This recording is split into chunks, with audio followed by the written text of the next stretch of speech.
8ನೇ ತರಗತಿ ಗಣಿತ ಅಧ್ಯಾಯ 3 ಸಂಖ್ಯೆಗಳ ಕತೆ. ಇವತ್ತಿನ ವಿಡಿಯೋದಲ್ಲಿ ನಾವು ಪೇಜ್ ನಂಬರ್ 63ರಲ್ಲಿ ಇರುವಂತಹ ಕಂಡುಹಿಡಿಯಿರಿ ಇಲ್ಲಿರುವಂತಹ ಕೆಲವು ಪ್ರಶ್ನೆಗಳಿಗೆ ಉತ್ತರಗಳನ್ನು ಕಂಡುಹಿಡಿಯೋಣ. ಈ ಕೆಳಗಿನ ಸಂಖ್ಯೆಗಳನ್ನು ರೋಮನ್ ಸಂಖ್ಯಾ ಪದ್ಧತಿಯಲ್ಲಿ ಪ್ರತಿನಿಧಿಸಿ ಅಂತ ಕೊಟ್ಟಿದ್ದಾರೆ. ಇಲ್ಲಿ 4 ಪ್ರಶ್ನೆಗಳನ್ನು ಕೊಟ್ಟಿದ್ದಾರೆ. ಇವುಗಳನ್ನು ನಾವು ರೋಮನ್ ಸಂಖ್ಯೆಯಲ್ಲಿ ಬರಿಬೇಕು. ಸೊ ರೋಮನ್ ಸಂಖ್ಯೆಯಲ್ಲಿ ನೀವು ಬರಿಬೇಕಾದ್ರೆ ಮೊದಲಿಗೆ ನಿಮಗೆ ರೋಮನ್ ಸಂಖ್ಯಾ ಪದ್ಧತಿಯಲ್ಲಿ ಯಾವ ರೀತಿಯಲ್ಲಿ ಸಂಖ್ಯೆಗಳನ್ನು ನಾವು ಬರೀಬಹುದು, ಹಾಗೆ ಬರೆಯುವಂಥ ವಿಧಾನ ಏನು ಅನ್ನೋದು ನಿಮಗೆ ಗೊತ್ತಿರಬೇಕು. ಸೊ ರೋಮನ್ ಸಂಖ್ಯೆಯಲ್ಲಿ ನಾವು ಯಾವಾಗಲೂ ಕೂಡ ಸಂಖ್ಯೆಗಳನ್ನು ಬರೀಬೇಕು ಅಂತಾದರೆ ಕೆಲವೊಂದು ಚಿಹ್ನೆಗಳನ್ನು ಉಪಯೋಗಿಸ್ತೇವೆ. ಐ ಅಂತ ಹೇಳಿದರೆ 1, ಹಾಗೆ ವಿ ಕ್ಯಾಪಿಟಲ್ ವಿ ಅಂತ ಹೇಳಿದರೆ 5, ಎಕ್ಸ್ ಅಂತ ಹೇಳಿದರೆ 10, ಎಲ್ 50, ಸಿ 100, ಡಿ 500, ಎಂ 1000. ಈ ರೀತಿಯಲ್ಲಿ ನಾವು ಚಿಹ್ನೆಗಳನ್ನು ಉಪಯೋಗಿಸ್ತೇವೆ. ಈ ಚಿಹ್ನೆಗಳನ್ನು ನಾವು ಉಪಯೋಗಿಸಿ ಈಗ ಈ ಸಂಖ್ಯೆಗಳನ್ನು ರೋಮನ್ ಪದ್ಧತಿಯಲ್ಲಿ ಬರೀಬೇಕು. ಮೊದಲನೇ ಕ್ವಶನ್ ಅನ್ನು ತೆಗೆದುಕೊಳ್ಳುವ. ಮೊದಲನೇ ಕ್ವಶನ್ ಅಲ್ಲಿ 1222 ಈ ಸಂಖ್ಯೆಯನ್ನು ಕೊಟ್ಟಿದ್ದಾರೆ. ಇದನ್ನು ಹೇಗೆ ಬರೀತೀರಾ? ಇದನ್ನ ಬರೀಲಿಕ್ಕೆ ನೀವು ಮೊದಲಿಗೆ ಇದನ್ನ ಬಿಡಿಸಿ ಬರೆಯಿರಿ. 1222 ಅಂತ ಹೇಳಿದ್ರೆ ಇದರಲ್ಲಿ 1000 ಒಂದು ಸಲ ಇದೆ, ಹಾಗೆ 200 ಅಂತ ಹೇಳಿದ್ರೆ 100 2 ಸಲ ಇದೆ, ಹಾಗೆ 22 ಅಂತ ಹೇಳಿದ್ರೆ 10 20 ಅಂತ ಹೇಳಿದ್ರೆ 10 2 ಸಲ. ಆಮೇಲೆ ಇಲ್ಲಿ 2 ಇದೆ, 2 ಅಂತ 1 + 1 ಈ ರೀತಿಯಲ್ಲಿ ಬರೆಯಿರಿ.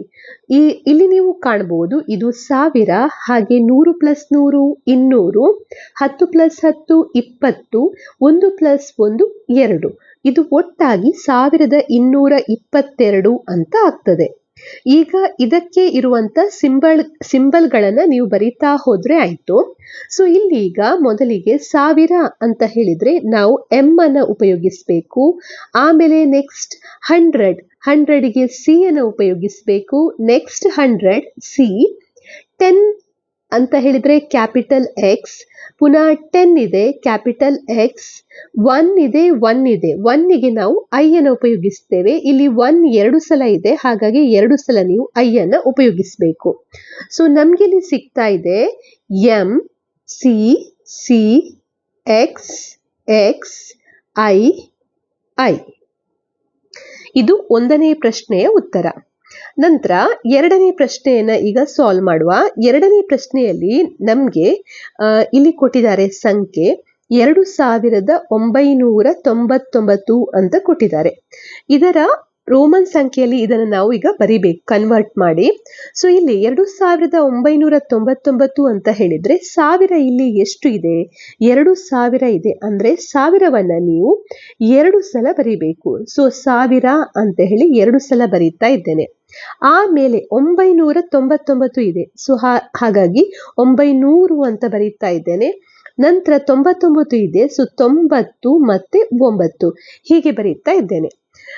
ಇಲ್ಲಿ 1000 ಇದೆ, ಸೊ ಅದನ್ನು ಹಾಗೆ ಬರೀತಾ ಇದ್ದೇನೆ. ಆಮೇಲೆ 990 ಇದನ್ನ ನಾವು ಬಿಡಿಸಿ ಬರೆಯುವ. ಸೊ 1000 ಇಲ್ಲಿ 1000 ಇದೆ, 900 ನಾವು 1000 ಮೈನಸ್ 100 ಅಂತ ಬರೀಬಹುದು. ಯಾಕೆಂದ್ರೆ 1000 ಮೈನಸ್ 100 ಅಂತ ಹೇಳಿದ್ರೆ 900.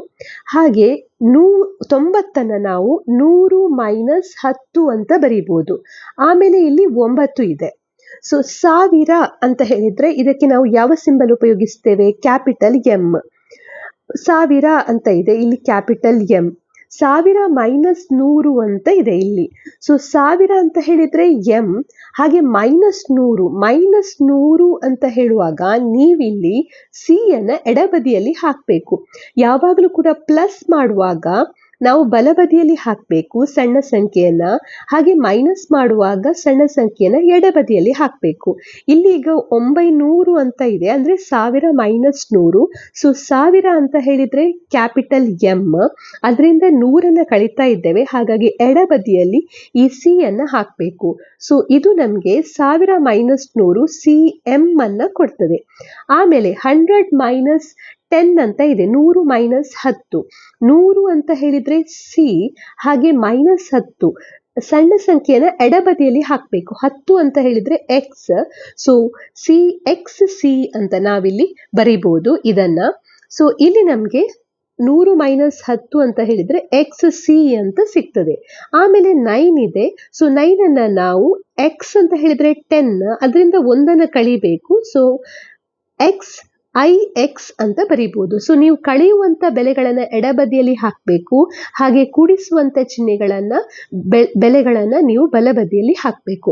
ಸೊ ಇಲ್ಲಿ ನಮ್ಗೆ ಸಿಗ್ತಾ ಇದೆ ಉತ್ತರ M M C M X C I X.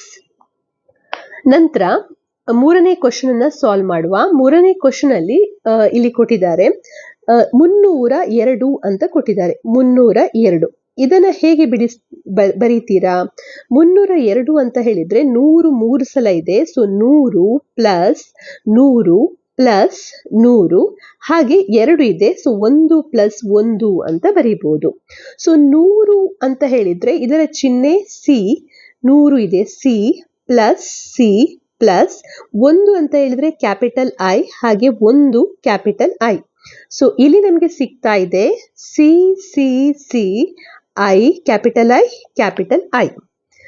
ನಂತರ ನಾಲ್ಕನೇ ಕ್ವಶನ್ 715 ಅಂತ ಕೊಟ್ಟಿದ್ದಾರೆ. ಇದನ್ನ ಹೇಗೆ ಬರೀಬಹುದು? 715 ಅಂತ ಹೇಳಿದ್ರೆ ನಾವು 100ನ್ನ 7 ಸಲ ಬರೆಯುವ ಬದಲು ನೇರವಾಗಿ ಇಲ್ಲಿ 500 ಅಂತ ಬರೀಬಹುದು. ಯಾಕೆಂದ್ರೆ 500ಕ್ಕೆ ನಮ್ಗೆ ಚಿಹ್ನೆ ಗೊತ್ತಿದೆ ಡಿ ಅಂತೇಳಿ. ಸೊ 500 ಪ್ಲಸ್ 100 ಪ್ಲಸ್ 100 ಅಂತ ಬರೀತಾ ಇದ್ದೇನೆ. ಸೊ ಇದು 700 ಆಗ್ತದೆ. ಆಮೇಲೆ 15 10 ಪ್ಲಸ್ 5. ಸೊ 500 ಅಂತ ಹೇಳಿದ್ರೆ capital D, 100 C, 100 capital C, 10 capital X, 5 I sorry V capital V. So ಇಲ್ಲಿ ಸಿಗ್ತಾ ಇದೆ D C C X V. ಈ ರೀತಿಯಲ್ಲಿ ನೀವು ಇಲ್ಲಿರುವಂತಹ ಎಲ್ಲಾ ಪ್ರಶ್ನೆಗಳ ಸೊಲ್ಯೂಷನ್ ಅನ್ನ ಕಾಣಬಹುದು. ಯಾವಾಗಲೂ ಕೂಡ ಸಂಖ್ಯೆಗಳನ್ನ ನಾವು ರೋಮನ್ ಪದ್ಧತಿಯಲ್ಲಿ ಬರೆಯುವಾಗ ನೀವು ಯಾವುದೇ ದೊಡ್ಡ ಸಂಖ್ಯೆಯಿಂದ ಮೈನಸ್ ಮಾಡುದಂತಾದ್ರೆ ಅದನ್ನ ಎಡಬದಿಯಲ್ಲಿ ಬರೀಬೇಕು. ಈಗ ಉದಾಹರಣೆಗೆ 40 ಅಂತ ಬರೀಬೇಕು ಅಂತಾದ್ರೆ ನಾವು ಎಕ್ಸ್ ಎಕ್ಸ್ ಎಕ್ಸ್ ಅಂತ ಬರೆಯುವುದಿಲ್ಲ. ಅದರ ಬದಲಿಗೆ 50 ಎಲ್ ಇಂದ ಬರೆಯುತ್ತೇವೆ. ಎಲ್ ಅಂತ ಹೇಳಿದ್ರೆ 50. ಇದರ ಎಡಬದಿಯಲ್ಲಿ ನೀವು ಎಕ್ಸ್ ಅನ್ನ ಹಾಕಿದ್ರೆ ಇದು ಏನಾಗ್ತದೆ? ಇದು 40 ಆಗ್ತದೆ. ಹಾಗೆ ಎಲ್ ಈ ಎಕ್ಸ್ ಅನ್ನ ಬಲಬದಿಯಲ್ಲಿ ಹಾಕಿದ್ರೆ ಆಡ್ ಆಗ್ತದೆ, ಅಂದ್ರೆ ಕೂಡಿಸಿದಾಗೆ ಆಗ್ತದೆ. ಸೊ ಇದು 60 ಆಗ್ತದೆ. ಸೊ ಈ ರೀತಿಯಲ್ಲಿ ನೀವು ಇದರ ಸೊಲ್ಯೂಷನ್ ಅನ್ನ ಕಂಡುಹಿಡಿಬಹುದು. ನಂತರ ಈ ಕ್ವಶನ್ ಆದ್ಮೇಲೆ ಇಲ್ಲಿ ಕೆಲವೊಂದು ವಿಷಯಗಳನ್ನ ಪ್ರಸ್ತಾವನೆ ಮಾಡಿದ್ದಾರೆ. ಅದು ಏನು ಅಂತ ಹೇಳಿ ನೋಡುವ. ಕೆಲವು ಹಿಂದಿನ ಸಂಖ್ಯಾ ಪದ್ಧತಿಗಳಿಗೆ ಹೋಲಿಸಿದರೆ ಈ ವ್ಯವಸ್ಥೆಯು ಎಷ್ಟು ಪರಿಣಾಮಕಾರಿಯಾಗಿದೆ ಎಂಬುದನ್ನು ಗಮನಿಸುತ್ತೇವೆ. ಈ ಪದ್ಧತಿಯು ಸುಮಾರು 8ನೇ ಶತಮಾನ BCಯಲ್ಲಿ ರೋಮ್ನಲ್ಲಿ ಪ್ರಾಚೀನ ಗ್ರೀಕ್ ಸಂಖ್ಯಾ ಪದ್ಧತಿಯಿಂದ ವಿಕಸನಗೊಂಡು ಕಾಲಾನಂತರದಲ್ಲಿ ಅಭಿವೃದ್ಧಿಗೊಂಡಿದೆ. ಇದು ಹೆಚ್ಚಾಗಿ ರೋಮ್ ಪ್ರಾಚೀನ ಗ್ರೀಕ್ ಸಂಖ್ಯಾ ಪದ್ಧತಿಯಿಂದ ವಿಕಸನಗೊಂಡ ಮೇಲೆ ಇದು ಯುರೋಪಿನಾದ್ಯಂತ ಈ ಪದ್ಧತಿಯು ಹರಡ್ತಾ ಹೋಯಿತು, ಅಂದ್ರೆ ರೋಮನ್ ಸಂಖ್ಯಾ ಪದ್ಧತಿ. ಈ ರೋಮನ್ ಸಂಖ್ಯಾ ಪದ್ಧತಿಯಲ್ಲಿ ನೀವು ಸಂಖ್ಯೆಗಳನ್ನ ಬರೀಬಹುದು, ಆದ್ರೆ ಇದರದೇ ಆದಂತ ಕೆಲವೊಂದು ಅಡಚಣೆಗಳಿವೆ. ಅಂದ್ರೆ ಇಲ್ಲಿ ನೀವು ಭಾಗಾಕಾರ ಹಾಗೆ ಗುಣಾಕಾರ ಇದನ್ನೆಲ್ಲ ಮಾಡಬೇಕು ಅಂತಾದ್ರೆ ತುಂಬಾ ಕಷ್ಟ ಇದೆ. ಅಷ್ಟು ಸುಲಭವಾಗಿ ಮಾಡ್ಲಿಕ್ಕೆ ಸಾಧ್ಯವಾಗುವುದಿಲ್ಲ. ದೊಡ್ಡ ಸಂಖ್ಯೆಗಳನ್ನ ತೆಗೆದುಕೊಂಡಾಗ ಅವುಗಳ ಗುಣಾಕಾರ ಆಗಿರ್ಬೋದು, ಭಾಗಾಕಾರವನ್ನ ಮಾಡ್ಲಿಕ್ಕೆ ತುಂಬಾ ಅನೇಕ ರೀತಿಯ ಚಿಹ್ನೆಗಳು ಬೇಕು, ಹಾಗೆ ತುಂಬಾ ಕಷ್ಟ ಆಗ್ತದೆ. ಸೊ ಅದು ಯಾಕೆ ಅಂತ ಹೇಳಿ ಇಲ್ಲಿ ನೋಡುವ. ಇಲ್ಲಿ ಕೆಲವೊಂದು ಉದಾಹರಣೆಗಳನ್ನ ಕೊಟ್ಟಿದ್ದಾರೆ. ಈ ಕೆಳಗಿನ ಸಂಖ್ಯೆಗಳನ್ನ ಹಿಂದೂ ಅಂಕಿಗಳಾಗಿ ಪರಿವರ್ತಿಸದೆ ಸೇರಿಸಲು ಪ್ರಯತ್ನಿಸಿ ಅಂತ ಕೊಟ್ಟಿದ್ದಾರೆ. ಅಂದ್ರೆ ನೀವು ಸಂಖ್ಯೆಗಳನ್ನ ಬರೆಯದೆ, ಈಗ ನಾವು ಇಲ್ಲಿದ್ದಂತ ಕ್ವಶನ್ ಅನ್ನ ಹೇಗೆ ಸಾಲ್ವ್ ಮಾಡಿದೆವು, ಇದನ್ನ ಬಿಡಿಸಿ ಬರೆದು ಮತ್ತೆ ರೋಮನ್ ಸಂಖ್ಯೆಗೆ ಕನ್ವರ್ಟ್ ಮಾಡಿದ್ದೇವೆ. ಆದ್ರೆ ಇಲ್ಲಿ ಅದನ್ನ ಸಂಖ್ಯೆಗಳ ರೂಪದಲ್ಲಿ ಬರೆಯದೆ ಇಲ್ಲಿ ಕೊಟ್ಟಿರುವಂತ ರೋಮನ್ ಸಂಖ್ಯೆಗಳನ್ನ ನಾವೀಗ ಕೂಡಿಸ್ಬೇಕು. ಯಾವ ರೀತಿಯಲ್ಲಿ ಕೂಡಿಸ್ಬೋದು? ಇಲ್ಲಿ ನೀವು ಕಾಣ್ಬೋದು, ಇಲ್ಲಿ ಚಿತ್ರವನ್ನ ಕೊಟ್ಟಿದ್ದಾರೆ. ಇಲ್ಲಿ ಸಿ ಅಂತ ಹೇಳಿದ್ರೆ 100, ಎಕ್ಸ್ ಅಂತ ಹೇಳಿದ್ರೆ 10, ಹಾಗೆ ಐ ಕ್ಯಾಪಿಟಲ್ ಐ ಎನ್ನುವಂಥದ್ದು 1 ತೋರಿಸ್ತದೆ. ಇಲ್ಲಿ ಈಗ ಕೂಡಿಸ್ಬೇಕು ಅಂತ ಹೇಳಿದ್ರೆ ನೀವು ಹೇಗೆ ಕೂಡಿಸ್ತೀರಾ? ಇಲ್ಲಿ ಕೊಟ್ಟಿರುವಂತ ಸಂಖ್ಯೆಗಳೇನು? ಸಿ, ಎಕ್ಸ್, ಎಕ್ಸ್, ಎಕ್ಸ್, ಹಾಗೆ ಐ ಮತ್ತೆ ಐ. ಆಮೇಲೆ ಎರಡನೇ ಸಂಖ್ಯೆ ಸಿ, ಎಕ್ಸ್, ಐ, ಹಾಗೆ ಐ ಅನ್ನ ಕೊಟ್ಟಿದ್ದಾರೆ. ಇದೆರಡನ್ನ ಕೂಡಿಸ್ಬೇಕು ಅಂತ ಆದ್ರೆ ಈಗ ಸಿ ಎಷ್ಟು ಸಲ ಇದೆ ಇಲ್ಲಿ ನೀವು ಕಾಣಬಹುದು. ಸಿ ಅನ್ನ ನಾನು 5 ಸಲ ತೆಗೆದುಕೊಂಡ್ರೆ ಅದು 500 ಆಗ್ತದೆ. ಸೊ 500 ನಾವು ಡಿ, ಕ್ಯಾಪಿಟಲ್ ಡಿ ಯ ರೂಪದಲ್ಲಿ ಬರೀತೀವಿ ರೋಮನ್ ಅಲ್ಲಿ. ಆಮೇಲೆ ಉಳಿದಿರುವಂತದ್ದು ಒಂದು ಸಿ, ಅದನ್ನ ಹಾಗೆ ಬರೀತಾ ಇದ್ದೇನೆ ಸಿ ಅಂತ ಹೇಳಿ. ನಂತರ ಇಲ್ಲಿ ನೀವು ಕಾಣಬಹುದು ಎಕ್ಸ್, ಎಕ್ಸ್, ಎಕ್ಸ್, ಇದು 4 ಸಲ ಇದೆ, ಅಂದ್ರೆ 40 ಅಂತ ಹೇಳಿದ್ರೆ ಅದನ್ನ ಹೇಗೆ ಬರೀತೇವೆ ನಾವು? 50 ಅಂತ ಹೇಳಿದ್ರೆ ಎಲ್ ಅಂತ ಬರೀತೇವೆ. ಸೊ ಈ ಎಲ್ಲಿನ ಎಡಬದಿಯಲ್ಲಿ ಎಕ್ಸ್ ಅನ್ನ ಹಾಕಿದ್ರೆ ಮೈನಸ್, 50ರಿಂದ 10 ಮೈನಸ್ ಮಾಡಿದ್ದೇವೆ ಅಂತ ಅರ್ಥ, ಅಂದ್ರೆ 40. ಸೊ ಇದನ್ನ ಹೇಗೆ ಬರಿಬಹುದು? ಇದನ್ನ ಎಕ್ಸ್ ಎಲ್ ಅಂತ ಬರಿಬಹುದು. ನಂತರ ಇಲ್ಲಿ ಐ ಕೊಟ್ಟಿದ್ದಾರೆ. ಐ ಅನ್ನ ಎಷ್ಟು ಸಲ ಕೊಟ್ಟಿದ್ದಾರೆ? ಐ ಅನ್ನ ನೀವು ಕಾಣಬಹುದು ಇಲ್ಲಿ 5 ಸಲ ಕೊಟ್ಟಿದ್ದಾರೆ. 1 2 3 4 5. ಸೊ ಅಂದ್ರೆ ಇದನ್ನ ನೀವು ಹೇಗೆ ಬಿಡಿಸಿ ಬರೀತೀರಾ? 5 ಸಲ ಅಂತ ಹೇಳಿದ್ರೆ ನೀವು ಕ್ಯಾಪಿಟಲ್ ವಿ ಅನ್ನ ಬರೀಬಹುದು. ಸೊ ಇಲ್ಲಿ ನಮ್ಗೆ ಸಿಗ್ತಾ ಇದೆ D C X L V. ಇಲ್ಲಿ ನೀವು ಕಾಣಬಹುದು D C X L B. ಈ ರೀತಿಯಲ್ಲಿ ನೀವು ಇದನ್ನ ಆಡ್ ಮಾಡಬಹುದು. ಹಾಗೆ ಇನ್ನೊಂದು ಕ್ವಶನ್ ಅನ್ನ ಕೊಟ್ಟಿದ್ದಾರೆ, ಇದನ್ನ ನಾವು ಮಾಡಬೇಕು. L X X X V I plus L X X V I ಇದನ್ನ ನಾವು ಆಡ್ ಮಾಡಬೇಕು. ಹೇಗೆ ಆಡ್ ಮಾಡ್ಬೋದು? ಈಗ ಮೊದಲ ಸಂಖ್ಯೆ L X X X V I ಅಂತ ಇದೆ. ಹಾಗೆ ಎರಡನೇ ಸಂಖ್ಯೆ L X X V I ಹಾಗೆ ಐ ಇದೆ. ಸೊ ಮೊದಲಿಗೆ ಈ ಎರಡು ಎಲ್ ಗಳನ್ನ ಆಡ್ ಮಾಡುವ. ಇದು 50 ಪ್ಲಸ್ 50 ಅಂತ ಹೇಳಿದ್ರೆ 100. ಸೊ 100 ಅನ್ನ ನಾವು ಸಿ ಆಗಿ ಬರೀಬಹುದು. ನಂತರ ಇಲ್ಲಿ ಎಕ್ಸ್ ಇದೆ, ಎಕ್ಸ್ 3 ಸಲ ಇದೆ, ಇಲ್ಲಿ 2 ಸಲ ಇದೆ. ಸೊ 5x ಅಂತ ಹೇಳಿದ್ರೆ 50. 10 plus 20 plus 30 plus 40 plus 50. So 50 ಅಂತ ಹೇಳಿದ್ರೆ ಕ್ಯಾಪಿಟಲ್ ಎಲ್ ಆಗಿ ಬರೀಬಹುದು. ಆಮೇಲೆ ಇಲ್ಲಿ 5 ಇದೆ, ಹಾಗೆ ಇಲ್ಲಿ 5 ಇದೆ, 2 ಸಲ ಇದೆ. 5 ಪ್ಲಸ್ 5 10. 10 ಅನ್ನು ನಾವು ಎಕ್ಸ್ ಆಗಿ ಬರೀಬಹುದು. ನಂತರ ಐ 1 2 3 4 5 ಟೈಮ್ಸ್ ಇದೆ, ಅದನ್ನ 5 ಆಗಿ ಬರೀಬಹುದು. So C L X V ಅಂತ ಬರೀಬಹುದು. ನಂತರ ಈಗ ನಾವು ಇದನ್ನ ಆಡ್ ಹೇಗೆ ಮಾಡಬಹುದು ಅಂತ ನೋಡಿದ್ದೇವೆ. ನಂತರ ಇಲ್ಲಿ ಗುಣಿಸಬಹುದು. ನಾವು ಹೇಗೆ ಗುಣಾಕಾರವನ್ನ ಮಾಡಬಹುದು ಅಂತೇಳಿ, ರೋಮನ್ ಅಂಕಿಗಳಲ್ಲಿ ನೀಡಲಾದ 2 ಸಂಖ್ಯೆಗಳನ್ನ ಹಿಂದೂ ಅಂಕಿಗಳಾಗಿ ಪರಿವರ್ತಿಸದೆ ನೀವು ಹೇಗೆ ಗುಣಿಸ್ತೀರಿ ಅಂತೇಳಿ. ಅಂದ್ರೆ ನಿಮ್ಗೆ ರೋಮನ್ ಅಂಕಿಗಳನ್ನ ಕೊಟ್ಟಿದ್ದಾರೆ, ಇದರ ಗುಣಾಕಾರವನ್ನ ನೀವು ಮಾಡಬೇಕು. ಹೇಗೆ ಈ ಗುಣಾಕಾರವನ್ನ ಮಾಡಬಹುದು? ಸೊ ಈ ಗುಣಾಕಾರವನ್ನ ನೀವು ಮಾಡಬೇಕು ಅಂತಾದ್ರೆ ಮೊದಲಿಗೆ ನಿಮ್ಗೆ ಇಲ್ಲಿ ಈಗ ವಿ ಇಂಟು ಎಲ್ ಅಂತ ಕೊಟ್ಟಿದ್ದಾರೆ. ಸೊ ಮೊದಲ ಸಂಖ್ಯೆ V into L. So V ಅಂತ ಹೇಳಿದ್ರೆ 5 ಅಂತ ಅರ್ಥ, ಎಲ್ ಅಂತ ಹೇಳಿದ್ರೆ 50 ಅಂತ ಅರ್ಥ. ಅಂದ್ರೆ 5 ಗುಣಿಸು 50, 5 ಗುಣಿಸು 50 ಅಂತ ಹೇಳಿದ್ರೆ 250 ಇದರ ಉತ್ತರ. ಸೊ ಇದನ್ನ ನಾವೀಗ ರೋಮನ್ ಸಂಖ್ಯೆಯಲ್ಲಿ ಗುಣಿಸ್ಬೇಕು ಅಂತಾದ್ರೆ ಹೇಗೆ ಬರೀಬಹುದು? ಎಲ್ ಅನ್ನ 5 ಸಲ ಬರೀಬೇಕು. So L plus L, L plus L plus L. So L plus L 50 plus 50 100 ಆಗ್ತದೆ, ಅಂದ್ರೆ ಸಿ ಅಂತ ಬರೀಬಹುದು. ಆಮೇಲೆ ಇಲ್ಲಿ ಪುನಃ 50 ಪ್ಲಸ್ 50 100 ಸಿ. ನಂತರ ಪುನಃ ಇಲ್ಲಿ ಎಲ್ ಇದೆ. ಸೊ ಇಲ್ಲಿ ನಮ್ಗೆ ಸಿಗ್ತಾ ಇದೆ ಉತ್ತರ ಸಿ ಎಲ್. ನಂತರ ಎರಡನೇ ಕ್ವಶನ್ ಎಲ್ ಇಂಟು ಡಿ ಅಂತ ಕೊಟ್ಟಿದ್ದಾರೆ. ಸೊ ಎಲ್ ಇಂಟು ಡಿ ಅಂತ ಹೇಳಿದ್ರೆ ಇದರ ಅರ್ಥ ಏನು? ಇಲ್ಲಿ ಎಲ್ ಅಂತ ಹೇಳಿದ್ರೆ 50, ಹಾಗೆ ಡಿ ಅಂತ ಹೇಳಿದ್ರೆ 500. ಸೊ ಇದರ ಆನ್ಸರ್ ನಮ್ಗೆ 25,000 ಸಿಗ್ತದೆ. 5 25, ಸೊ 25,000. ಇದನ್ನ ನಾವು ರೋಮನ್ ಸಂಖ್ಯೆಯನ್ನ ಉಪಯೋಗಿಸಿ ಗುಣಿಸಿ ಬರೀಲಿಕ್ಕೆ ಸಾಧ್ಯ ಇಲ್ಲ. ಡಿ ಅನ್ನ ನೀವು 50 ಸಲ ಬರೀಬೇಕು. ಸೊ ಇಲ್ಲಿ ನೀವು ಕಾಣಬಹುದು ಸಂಖ್ಯೆಗಳು ದೊಡ್ಡ ಆಗ್ತಾ ಇದ್ದಾಗೆ ನಮ್ಗೆ ಗುಣಾಕಾರ ಮಾಡಲಿಕ್ಕೆ ಸಾಧ್ಯ ಇಲ್ಲ ಈ ರೋಮನ್ ಸಂಖ್ಯೆಯಲ್ಲಿ. ಇದು ಇದರಲ್ಲಿ ಇರುವಂತಹ ತೊಂದರೆ. ಹಾಗೆ ನೆಕ್ಸ್ಟ್ ಏನ್ ಕೊಟ್ಟಿದ್ದಾರೆ, ವಿ ಇಂಟು ಡಿ ಅಂತ ಕೊಟ್ಟಿದ್ದಾರೆ. ಸೊ ಇಲ್ಲಿ ನಾವು ರೋಮನ್ ಸಂಖ್ಯಾ ಪದ್ಧತಿಯನ್ನು ಉಪಯೋಗಿಸಿ ಗುಣಾಕಾರ ಮಾಡಲಿಕ್ಕೆ ಸಾಧ್ಯ ಇಲ್ಲ, ಹಾಗಾಗಿ ಅದನ್ನ ಹಾಗೆ ಬರೀತಾ ಇದ್ದೇನೆ. ನೆಕ್ಸ್ಟ್ ವಿ ಇಂಟು ಡಿ ಅಂತ ಕೊಟ್ಟಿದ್ದಾರೆ. ಸೊ ವಿ ಇಂಟು ಡಿ ಅಂತ ಹೇಳಿದ್ರೆ ಡಿ ಎಷ್ಟು ಸಲ, 5 ಸಲ.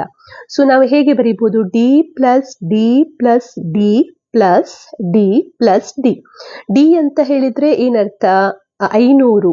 ಸೊ ಡಿ ಪ್ಲಸ್ ಡಿ 1000 ಆಗ್ತದೆ. 1000ವನ್ನ ನಾವು ಎಂ ಅಂತ ಬರೀತೇವೆ. ಹಾಗೆ ಡಿ ಪ್ಲಸ್ ಡಿ 1000 ಎಂ. ಹಾಗೆ ಇಲ್ಲಿ ಕೊನೆಗೆ ಉಳಿತಾ ಇದೆ ಡಿ.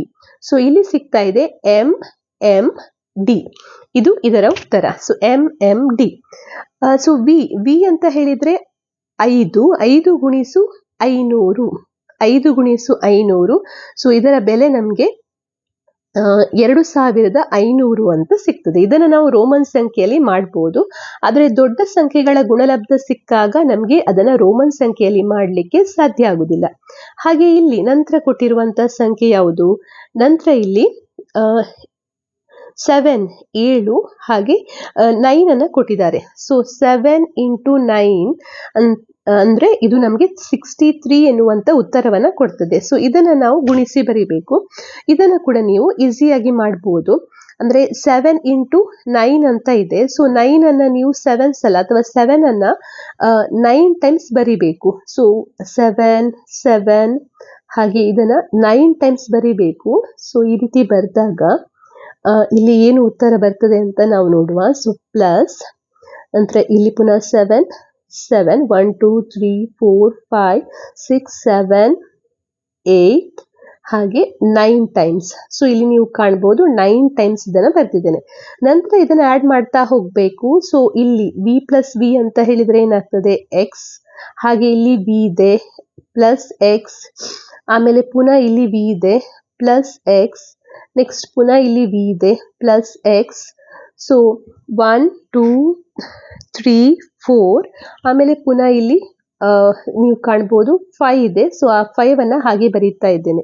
ನೆಕ್ಸ್ಟ್ ಈ ಐ 1 2 3 4 5 6 7 8 9 10 11 12 13 14 15 16 17 18 ಇದೆ. 18 ಅಂತ ಹೇಳಿದ್ರೆ ನೀವು ಹೇಗೆ ಬರೀಬಹುದು, ಎಕ್ಸ್ ವಿ ಈ ರೀತಿಯಲ್ಲಿ 18 ಅನ್ನ ಬರಿಬಹುದು. ನೆಕ್ಸ್ಟ್ ಈಗ ಆಡ್ ಮಾಡಬೇಕು.